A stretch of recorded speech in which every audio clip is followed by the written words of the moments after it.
2 Néphi, chapitre 17. Éphraïm et la Syrie font la guerre à Juda. Le Christ naîtra d'une vierge, comparé avec Ésaïe 7, vers -559, -545 avant Jésus-Christ. Il arriva du temps d'Achaz, fils de Jotham, fils d'Ozias, roi de Juda, que Rétzin, roi de Syrie, monta avec Pécache, fils de Rémalia, roi d'Israël, contre Jérusalem pour l'assiéger. Mais il ne put l'assiéger. On vint dire à la maison de David, les Syriens sont campés en Éphraïm. Et le cœur d'Achaz et le cœur de son peuple furent agités, comme les arbres de la forêt sont agités par le vent. Alors le Seigneur dit à Ésaïe, va à la rencontre d'Achaz, toi et Shear-Zakoub, ton fils, vers l'extrémité de l'aqueduc de l'étang supérieur, sur la route du champ du Foulon. Et dis-lui, sois tranquille, ne crains rien, et que ton cœur ne s'alarme pas devant ces 2 bouts de tison fumants, devant la colère de Rétzin et de la Syrie et du fils de Rémalia. De ce que la Syrie médite du mal contre toi, de ce qu'Éphraïm et le fils de Rémalia disent. Montons contre Juda, assiégeons la ville, et battons-la en brèche, et proclamons-y pour roi, oui, le fils de Tabel.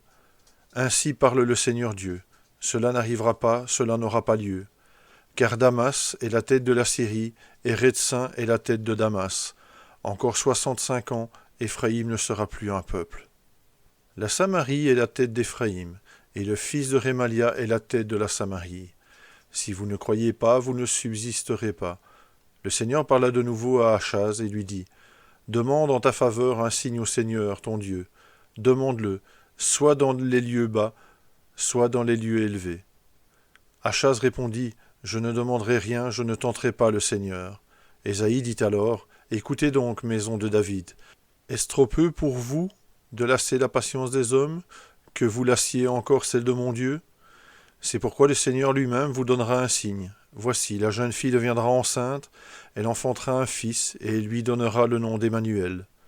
Il mangera de la crème et du miel, jusqu'à ce qu'il sache rejeter le mal et choisir le bien.